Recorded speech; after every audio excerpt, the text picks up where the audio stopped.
नमस्ते। आज 14 दिसंबर को युद्ध का 12वां दिन हो चुका है। काफी कुछ युद्ध किनारे पहुंच रहा है। हिंदुस्तानी फौजों ने एक निश्चित बढ़त बना ली है और ये करीब करीब अब नतीजा तय हो गया है। युद्ध हिंदुस्तान जीत रहा है, बांग्लादेश लिबरेट हो रहा है। अभी भी लेकिन थोड़ा पेच फंसा हुआ है कि कब और कैसे। आज का दिन बांग्लादेश के लिए बहुत इंपॉर्टेंट दिन है क्योंकि आज वहां पे उसको शहीद बुद्धिजीवी दिवस बोलते हैं। The intellectual remembrance day, memorial day बोलते हैं। और इसका एक मेमोरियल भी बनाया हुआ है रेयर बाजार ढाका में। हुआ क्या था कि 1971 की जो लड़ाई हुई, जो लिबरेशन ऑफ बांग्लादेश हुआ, उसमें खास करके 25 मार्च और 14 दिसंबर को जो बांग्लादेश के बुद्धिजीवी थे, जो उनके इंटेलेक्चुअल लोग थे, doctors, engineers, journalist, lawyers, writers, इन सबको, जिसको कहते हैं ना, चुन चुन के मारा गया था। 25 मार्च को खास करके ढाका यूनिवर्सिटी को टारगेट किया गया था, जहां पे प्रोफेसर्स को और स्टूडेंट्स को मारा था। उसके बाद 14 दिसंबर को ये काम हुआ था। अच्छा, ये सब वहां पे क्या हो रहा था कि एक तरफ तो पाकिस्तान, जो वेस्टर्न पाकिस्तान है उस समय, ईस्टर्न पाकिस्तान था, एक तरफ तो फौज लगी हुई थी, लेकिन ईस्ट पाकिस्तान के बहुत से फौज के सिपाही या वो फौज के सैनिक लोग उनको छोड़ दिए थे और उन्होंने मुक्ति वाहिनी ज्वाइन कर ली थी। वो एक मैंने आपको थोड़ा बताया भी था। इसके अलावा कुछ जो नॉन मिलिट्री ऑर्गेनाइजेशंस थी, उनको भी फौज का पूरी तरह से पीछे बैकिंग थी और वो सब लोग भी इस जेनोसाइड में लोगों को मारने में एक मेजर काम कर रहे थे। एक शांति कमेटी बनाई थी। अब शांति कमेटी पाकिस्तान ने बनाई थी फौज के सुपरविजन में कि शांति कायम करे। तो वो बजाय शांति कायम करने के वो आइडेंटिफाई कर रही थी किसको मारना है, कैसे मारना है। तो एक काम उसका ये था। फिर रजाकर थे। रजाकर जो थे, वो जनरल टिक्का खान ने एक स्पेशल फौज की जैसी एक टुकड़ी रेस की, जिसका काम ही था कि जो बंगाली थे, जो बुद्धिजीवी थे, उनको केवल केवल हत्या कर देना तो उसका एक पूरे जुर्म का एक हिस्सा था। वहां रेप हुए हैं, वहां बच्चों को मारा गया है, वहां भयंकर ढंग से उनके ऊपर अत्याचार हुआ। फिर एक अल बद्र था। अल बद्र मूल रूप से पैरामिलिट्री फोर्स था, जो बिहारी मुस्लिम थे। ये लोग इसको मैन करते थे और उनका एक बिहार और बंगाल का जो एक नेचुरल आपस में थोड़ा अच्छी भावना नहीं रहती है, उसको जागृत करके पाकिस्तानी आर्मी इनको, इस पैरामिलिट्री फोर्स को यूज करती थी बांग्लादेश के लोगों के लिए। एक अल शम्स था। अल शम्स जो एंटी बांग्लादेश की इस्लामिक पार्टीज थी, वहां इस्लाम के नाम पे भी बहुत सी पार्टियां चलती थी, धर्म के नाम पे। उन इस्लामिक पार्टीज के लोग अल शम्स के नाम के एक आउटफिट के नीचे होके ये भी जुल्म ढाने का वहां काम करते थे।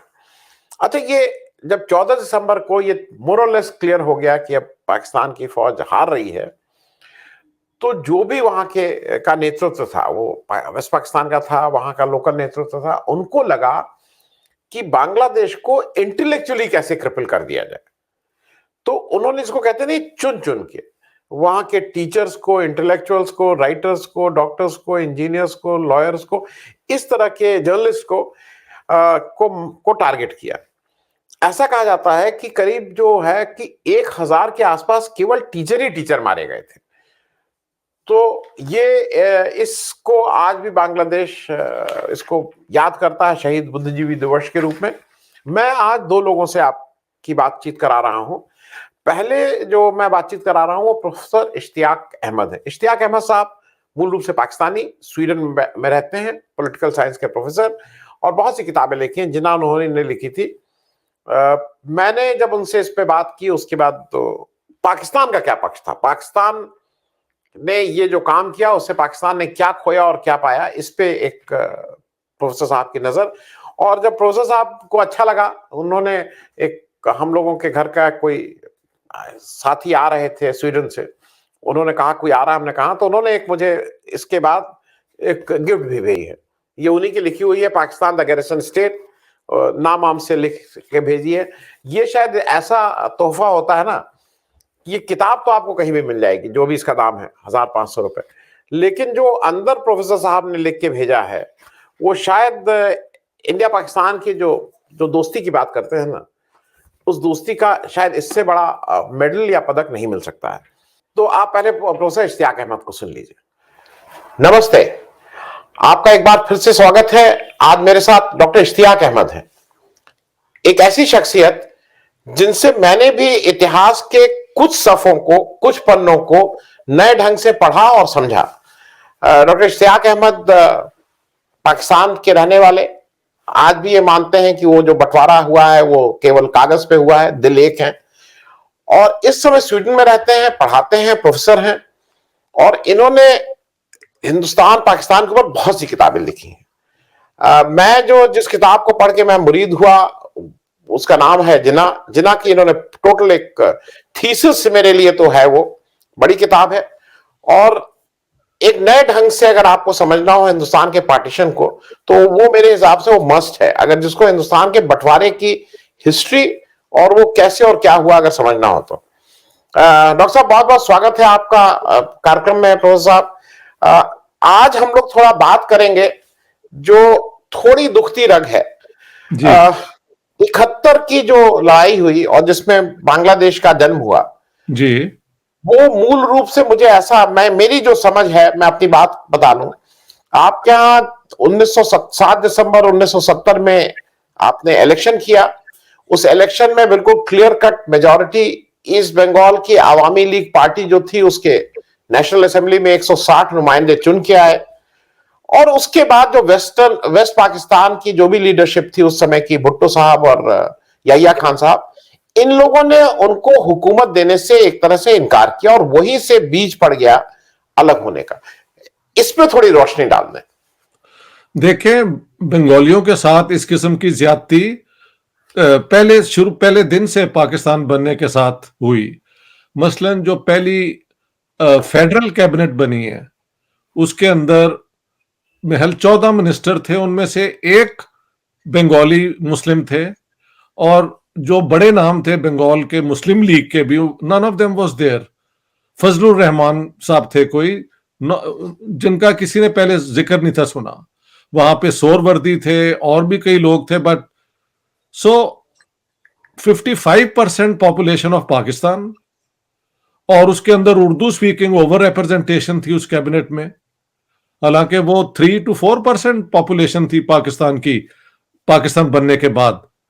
उसके बाद पंजाबी थे। और तो आप देखें, पहले दिन से बंगालियों को एक रंजिश तो थी ना पाकिस्तान से। फिर जो उसके बाद जो डेवलपमेंट हुई है, तो बंगालियों का कहना है कि वेस्ट पाकिस्तान की जो डेवलपमेंट हुई है इंडस्ट्रियल और ये और वो ईस्ट पाकिस्तान का जो जूट प्रोडक्शन थी, जो एक जमाने में पूरे हिंदुस्तान को ये सैक्स जो है, बोरियां प्रोवाइड करते थे। हम लोग चटकल बोलते थे, हम लोग चटकल बोलते थे।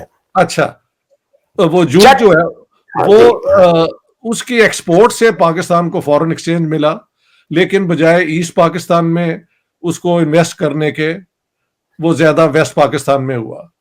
और शेख मुजीबुर रहमान ने कहा है कि इस्लामाबाद जब मैं जाता हूं तो मुझे लगता है कि ये सारी जो डेवलपमेंट हो रही है, क्योंकि इस्लामाबाद एक नया शहर बना था, ये ईस्ट पाकिस्तान की जूट इनकम है। तो आप कह सकते हैं कि उससे पहले उनके वहां पे एक रंजिश थी। एक और सुन लें, 1954 में प्रोविंशियल इलेक्शन हुए थे ईस्ट पाकिस्तान में, जहां पे एक होता था जुगतू फ्रंट, जिसमें मुस्लिम लीग के अलावा सारी पार्टियां थी। जिस तरह बाद में 1970 के इलेक्शन में हुआ, क्लीन स्वीप हुआ, सिर्फ 4 सीटें जो हैं वो नहीं जीत सके। उन्होंने हुकूमत बनाई। हुकूमत बनाने के बाद जो थी सेंट्रल गवर्नमेंट, उसने वहां पे उनको डिसमिस कर दिया, ये कह के कि ये एंटी पाकिस्तान एलिमेंट्स हैं और इनकी बैकिंग कम्युनिस्ट कर रहे हैं जो पाकिस्तान को तोड़ना चाहते हैं। यही चीज जब रिपीट हुई आप देखें 1970 में, तो महल बंगालियों की जो थी ना फ्रस्ट्रेशन, वो आखिरी पॉइंट पे आ गई थी। तो ये है इसकी बैकग्राउंड, एक के बाद एक। मैं कहता हूं कि देखें, ये जो पावर एलीट है ना वेस्ट पाकिस्तान की, इसने ही उर्दू स्पीकिंग और बाद में पंजाबी, इन्होंने मिलके हिंदुस्तान की डिवीजन की डिमांड की कि हिंदू जो मेजॉरिटी है, बाद में ईस्ट पाकिस्तान की जब मेजॉरिटी बनी तो पाकिस्तान को तोड़वा दिया। तो ये जो हमारी रूलिंग एलीट है ये डेमोक्रेटिक है ही नहीं, यही ट्रेजेडी है पाकिस्तान की। जी, मैं प्रोफेसर साहब एक चीज और समझूं, ये जो डिवीजन उर्दू को जो इस तरह से इंप्लीमेंट करने के लिए हुआ कि भाई ईस्ट पाकिस्तान में ये राष्ट्रीय भाषा होगी, उस तरह की कोई दिक्कत एक हमारे हिंदुस्तान में भी हुई थी हम लोग की हिंदी को लेके, लेकिन हमने मल्टी वो करके उसको उसको संभाला। हर भाषा के अपना स्थान है, और उर्दू का जो ओवर एम्फेसिस हो गया था, क्योंकि बंगाल बहुत सेंसिटिव है बंगाली के बारे में, वो यूनाइटेड बंगाल के लिए यही इशू मेन था। तो आपको क्या लगता है कि भाषा की बुनियाद कहीं कहीं धर्म से ज्यादा इंपॉर्टेंट हो जाती है? देखिए, हर चीज मौके पे होती है ना। जब धर्म एक होगा तो रंजिश की बुनियाद धर्म तो नहीं हो सकती, आप कोई और बना लेंगे और बन जाएगी। तो जुबान के एतबार से भी ईस्ट पाकिस्तान के साथ जो ज्यादती हुई उसका कोई, I mean it makes no sense कि 55% लोगों को आप कहते हैं कि 3-4% की जो मदर टंग है वो यहां की पाकिस्तान की नेशनल लैंग्वेज होगी। ये जिन्ना साहब ने जाके कहा, लेकिन जिन्ना साहब से पहले वहां के जो थे चीफ मिनिस्टर ख्वाजा नाजमुद्दीन ने यह कहा था, हालांकि वो ढाका की नवाब फैमिली के मेंबर थे। प्राइम मिनिस्टर लियाकत अली खान जिन्ना साहब से पहले गए, लेकिन जब जिन्ना साहब जो फाउंडर है पाकिस्तान के, जब उन्होंने जाके मार्च 1948 में यही बयान दिया कि let me make it clear that the national language of Pakistan will be Urdu, तो उसके बाद वहां पे राइटिंग शुरू हो गई। और वो राइट्स जो हैं, फिर उनकी इकोनॉमिक ग्रीवेंसेस, और ईस्ट देखे ना, जो बंगाली थे उनकी रिप्रेजेंटेशन सिविल सर्विस में भी बहुत कम थी, आर्मी में तो तकरीबन थी नहीं, और एयरफोर्स में अलबत्ता कुछ उनकी प्रेजेंस थी फॉर सम रीजन, वो हम डिस्कस कर सकते हैं। लेकिन under representation to the majority population of Pakistan, तो this was going to result in some sort of big bang at some point, और वो 1971 में हुआ। प्रोफेसर साहब एक चीज और बताइए, क्योंकि जब मुस्लिम लीग से ये बाहर हुए शेख मुजीब और सुहरावर्दी साहब, और अवामी मुस्लिम लीग बनाई, तो अवामी मुस्लिम लीग से अवामी लीग में कन्वर्ट हुए, और जब उन्होंने सेक्युलरिज्म की बात की, उन्होंने सारे धर्मों को अपने उसकी बात की, तो क्या ये भी एक इंपॉर्टेंट फैक्टर था कि सारे बंगालीज को एक अम्ब्रेला के नीचे ले आए थे इररिस्पेक्टिव ऑफ रिलीजन? एब्सोल्युटली। उनके साथ अवामी लीग के अंदर जो वहां की हिंदू माइनॉरिटी है वो भी ठीक ठाक रिप्रेजेंटेड थी, और वो एक सेकुलर किस्म का की पार्टी बनी जो इन सब चीजों को लेके चल रही थी। ये कह सकते हैं कि वेस्ट पाकिस्तान में याहिया खान और आर्मी का साथ ज्यादा जुल्फिकार अली भुट्टो और पीपल्स पार्टी ने और पंजाब की चंद ऑर्गेनाइजेशंस ने दिया, लेकिन जो हमारी नेशनल अवामी पार्टी थी खैबर पख्तूनख्वा की, वली खान और ये, उन्होंने इस किस्म की सियासत को अपोज भी किया था। एयर मार्शल असगर खान भी एक पार्टी के हेड थे, उन्होंने भी अपोज किया था इस चीज को। तो सब वेस्ट पाकिस्तान ने आर्मी का और इनका साथ नहीं दिया, लेकिन पीपल्स पार्टी ने वेस्ट पाकिस्तान की जो सीट्स थी ना 148 में, उसने 83 विन कर ली थी। तो वेस्ट पाकिस्तान की सबसे बड़ी पार्टी वही थी।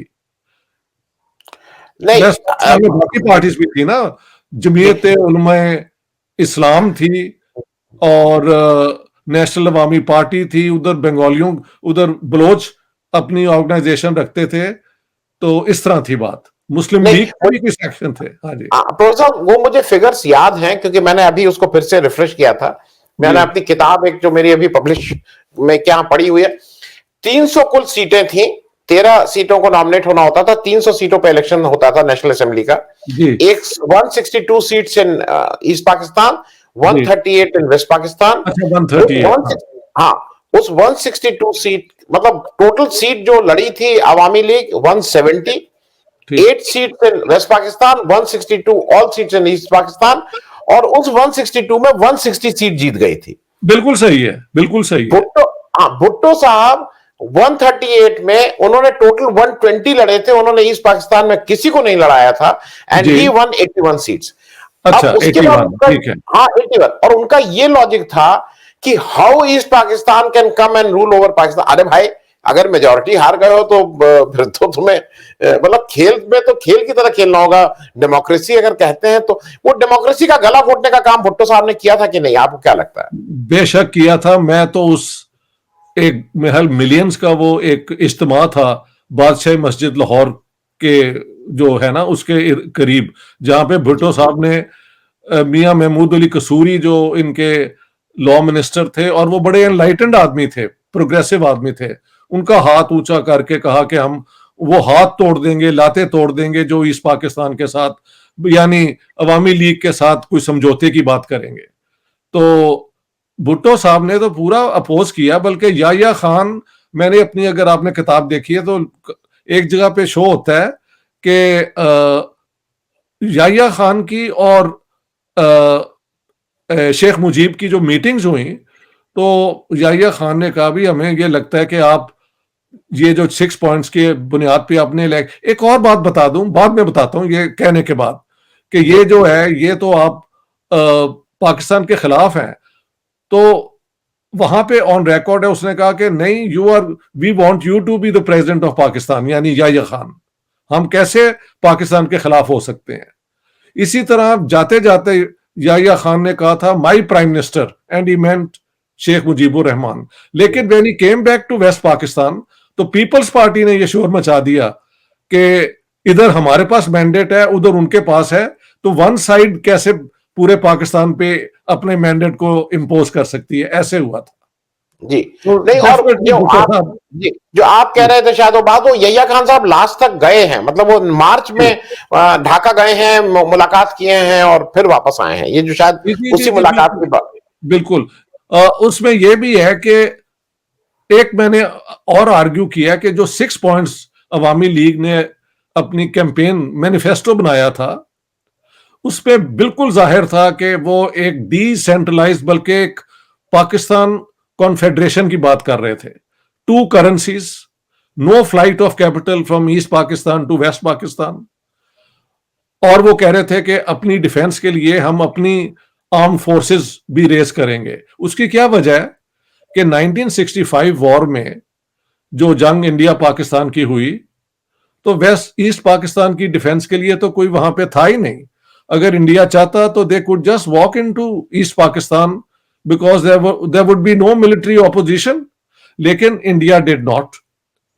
हाँ, जब अवाम बंगाली लोग पाकिस्तान के खिलाफ हो गए और एक सिविल वॉर हुई और मिलियंस लोग इंडिया में आके उन्होंने पनाह ली, then we know there was a war between India and Pakistan, ultimately ending with the breakup of Pakistan. ये इस तरह है। तो आप ये भी देखें बैकग्राउंड में, मेरी आर्गुमेंट ये है कि अगर ये 6 पॉइंट्स पाकिस्तान की यूनिटी के खिलाफ थे, तो why did not the government ban के इसके ऊपर तो हम इलेक्शन कैंपेन ही नहीं होने देंगे। Why did they let it? जब आप एक मैनिफेस्टो की बुनियाद पे इलेक्शन लड़ने देते हैं, तो इसका मतलब है मैंडेट, अगर उसको वोट मिलता है तो मैंडेट उस मैनिफेस्टो के लिए देते हैं लोग वोट। तो ये सारी चीजें मुझे यूं समझ आती है कि जो मिलिट्री के अंदर जो सोच होगी ना, वो ये होगी कि इधर से लगता है पीपल्स पार्टी खासी सीटें ले जाएगी, उधर से अवामी लीग ले जाएगी, लेकिन कोई मेजोरिटी तो होगी नहीं। तो once again we would be the in the centre as the arbiters के क्या होना है, तो आर्मी का बिल में सेंट्रल रोल रहेगा। लेकिन जब आउट ऑफ 160 अवामी लीग ने जीत ली, तो पार्लियामेंट्री डेमोक्रेसी के मुताबिक there was no argument to reject कि वो हुकूमत बना सके, लेकिन इनको काबिल कबूल नहीं था। तो वहां पे इन्होंने मिलिट्री एक्शन 25 मार्च 1971 को किया। उससे पहले इसमें कोई शक नहीं कि अवामी लीग के लोगों ने वेस्ट पाकिस्तानियों पे भी अटैक किए थे, उधर से भी वायलेंस हुई है। यानी बात पूरी सच्ची बोलनी चाहिए। उन्होंने पहले की, फिर जब आर्मी एक्शन हुआ तो उसमें फिर प्रोपोर्शन वाइज तो आर्मी का एक्शन बहुत ज्यादा है ऐसे। जी। प्रोफेसर साहब, thank you so much for joining, बहुत बहुत शुक्रिया। मैं चलते चलते एक आपको अपना वाकया कल का बता दूं। कल एक ब्रिगेडियर घोगले हैं जिन्होंने बैटल ऑफ हिली थी, बैटल ऑफ हिली इंपॉर्टेंट थी इंडिया के लिए, 2 बैटल हुई थी अच्छा। बांग्लादेश की धरती पे, उसमें पार्टिसिपेट किया था। And he was talking of, एक हिंदुस्तान के करीब 100 से ज्यादा जवान शहीद हुए थे, 7 अफसर शहीद हुए थे, हमें 3 माह। एंड जब उन्होंने सब खत्म किया तो he started talking very high of Pakistani soldiers also. हाँ, बिल्कुल। तो हाँ, तो मुझे फिर वो कहने लगे भाई वो तो लड़ाई थी, कोई हमारी व्यक्तिगत, कहना वो अपने देश के लिए लड़ रहे थे, मैं अपने देश के लिए लड़ रहा था, लेकिन द यही वे दे स्पिरिट फॉट। होती है, बिल्कुल हाँ, सही है। और उन्होंने ये भी बताया कि उस पाकिस्तान की जो जो भी वहां पलटन थी, उसने अपने उसमें लिखा है रिकॉर्ड्स में कि the way Indian military fought. तो मेरा कहना यह है कि अगर मिलिट्री एक दूसरे की इज्जत कर सकती है, तो आपको और हमको तो वो दिन कभी ना कभी तो उसकी इंतजार करनी ही चाहिए कि हम और आप भी एज अ नेशन एक दूसरे की इज्जत करें और प्यार मोहब्बत से रहें। यही मेरी ख्वाहिश है। ये जब जी भी पूरी होगी तो मैं वहां ही होऊंगा, जी whether in body I don't know, but in spirit I will be there. क्योंकि इस सब कॉन्टिनेंट का जो दुख दर्द है ना, बुद्धा से शुरू होता है, और जी गुरु नानक और भगत कबीर, इन सब ने यहाँ के लोगों के दुख की बात की है ना, तो उसको जी हील करना, उस वूंड को, यही काम है इंटेलेक्चुअल्स का और ह्यूमनिस्ट का। तो वो एक दिन जरूर होगा, क्योंकि देखें सब कॉन्टिनेंट में जितनी पॉपुलेशन है ना, दो चीजें हैं, या तो एक ऐसी जंग होगी कि ये टोटल डिस्ट्रॉय कर देंगे क्योंकि इतनी कंसंट्रेशन ऑफ पॉपुलेशन है, या इनको अकल आ जाएगी और इस इलाके को एक सुपर पावर की तरफ ये आगे लेके जाएंगे, अपने में अमन कायम करके। तीसरी चॉइस ही कोई नहीं है। जी, जिसको कहते हैं आमीन। थैंक यू सो मच, वो बहुत बहुत शुक्रिया प्रोफेसर ज्वाइन करने के लिए, बहुत बहुत बड़ी शुक्रिया, मेहरबानी, थैंक यू। बहुत बहुत मेहरबानी, थैंक यू जी। अब मैं ग्रुप कैप्टन विनोद खंडेलवाल साहब से मैंने बात की। ग्रुप कैप्टन विनोद खंडेलवाल साहब जो इंडियन एयरफोर्स के वेटरन हैं, और बहुत से लोगों को केवल समझ में आता है फाइटर जेट, बॉम्बर, लेकिन उसके बाद भी एक लॉजिस्टिक सपोर्ट करने के लिए एक ट्रांसपोर्ट वाले लोग होते हैं।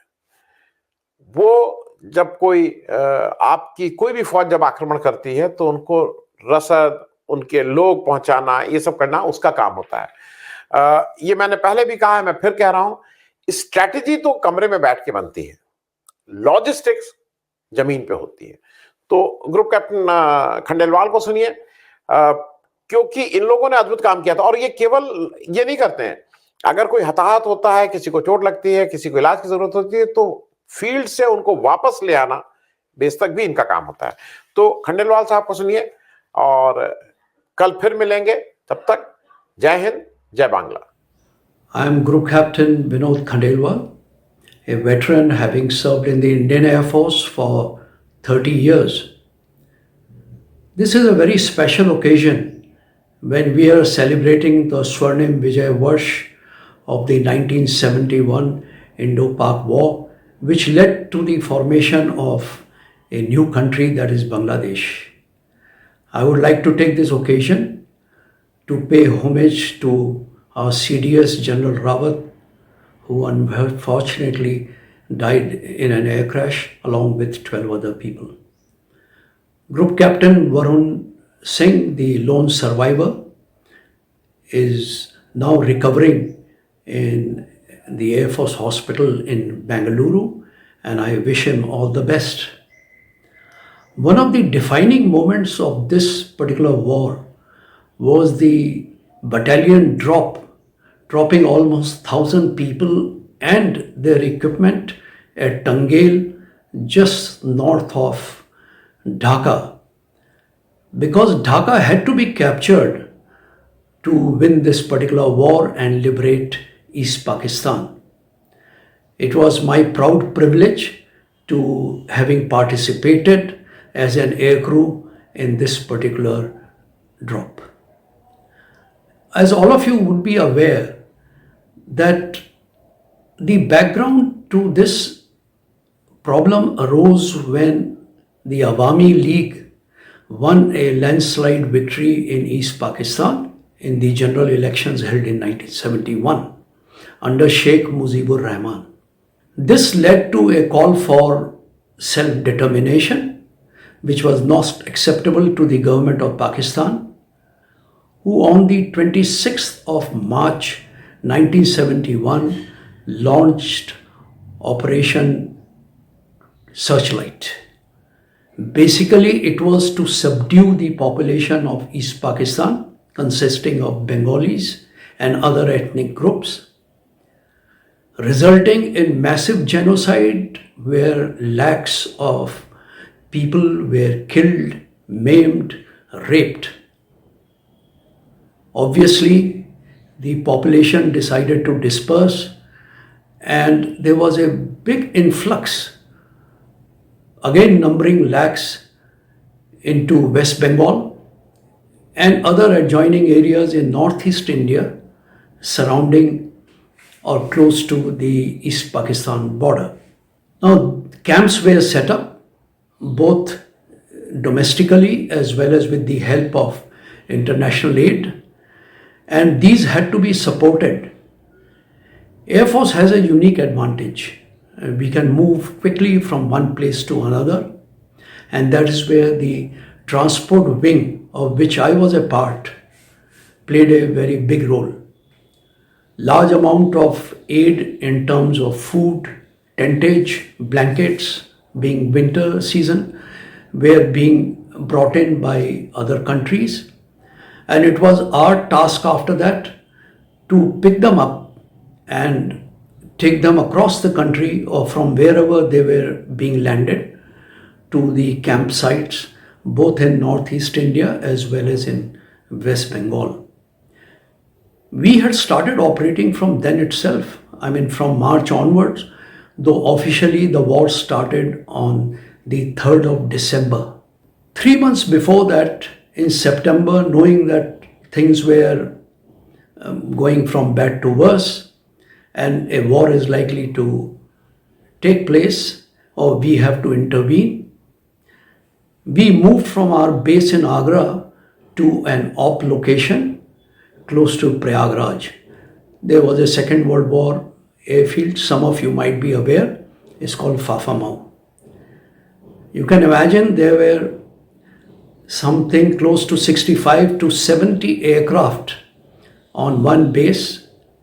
The advantage was that Prayagraj, as compared to Agra, was safer from any enemy attack, being further away from from West Pakistan, as well as it was closer to the east as well as west. We were somewhere in the center. The entire transport fleet, we were most of the time airborne. We were working almost from 24 hours round the clock, airlifting our own troops, airlifting armament, and whatever else equipment that was required by the army or the navy for that matter. This carried on from 3rd onwards. Then around the 9th of December, we were asked to all the aircraft, no matter where we were in the continent, or rather in the subcontinent, we were asked to move to Dum Dum, that is Kolkata, or another Air Force airfield close by, which is Barakpur. We knew that something was coming up. We were all youngsters, we were full of josh, and we were looking forward to giving our bit. Nothing happened on the 10th, we just kept waiting. Then on the 11th, at about noon, we were all gathered, called in for a briefing and told to get ready. And the target was identified as Tangel, just north of Dhaka. And the task was to drop almost 1,000 troops or paratroopers along with their equipment on Tangel. The time over target, as we call it, was given as 4:30 in the evening. Soon after that, the paratroopers started arriving with their equipment and the loading started. We didn't have much time because we had to carry out, there had to be an element of surprise. So therefore the time given was very short. The paratroopers were led by late Colonel Pannu, who was eventually awarded a Mahavir Chakra for this particular attack. All the aircraft got airborne. There was not a single reject. And you can imagine 70 aircraft, medium transport aircraft with paratroopers going low level. We were flying at 1,000 to 1,500 feet because that is the height at which the paratroopers are dropped. Plus, it is also to avoid being detected by radar. That is why we were flying low. We had no other armament for our self-defense because that is how the transport aircraft are. And of course, we were a big target. We were huge with nothing to defend ourselves. But well, that is how the war is all about, and that is how one fights for the country. Of course, we did have the air superiority thanks to our fighter group. So 70 aircraft, approximately about 70 aircraft approaching Tangail, and on dot the para battalion was dropped. All the troops were dropped successfully with their equipment. We did have a bit of excitement in that we had one hang-up. Hang-up is a state where a paratrooper jumps, but his parachute does not open, and along with his umbilical cord, he remains attached to the aircraft. So that had to be cut, and he was released. By the time he was released, we had already flown about 50 kilometers from the rest of the group. Anyway, he was dropped there, and later on we came to know that happily he had somehow managed to rejoin his group. So that is as far as the transport support is concerned. You can imagine the amount of logistics involved, the amount of expertise which is required. My own CO, I happened to be flying with him. That time Wing Commander SP Sabharwal. Unfortunately, he is no more with us. He was awarded the Ati Vishisht Seva Medal. This, in short, is what the transport fleet of the Indian Air Force, the medium transport aircraft, the packet aircraft, contributed towards the liberation of Bangladesh, or the final victory, as we may call it. Of course, there were other aircraft also. We had the heavy airlift AN-12 aircraft, which were mostly operating in the west, but a couple of them did come to the east on this Tangail to carry out the heavy drops. We also had a few Dakotas, which were smaller aircraft. They too carried out their part in carrying out a few drops. But it was mainly the Packet Task Force, or the C-119G Task Force, of which I was a proud member, which carried out most of the drop. So that in a nutshell is the contribution of the medium transport fleet towards the liberation of Bangladesh. I am very proud of it. I wish all my countrymen and the armed forces in particular all the very best in their future endeavors. Jai Hind.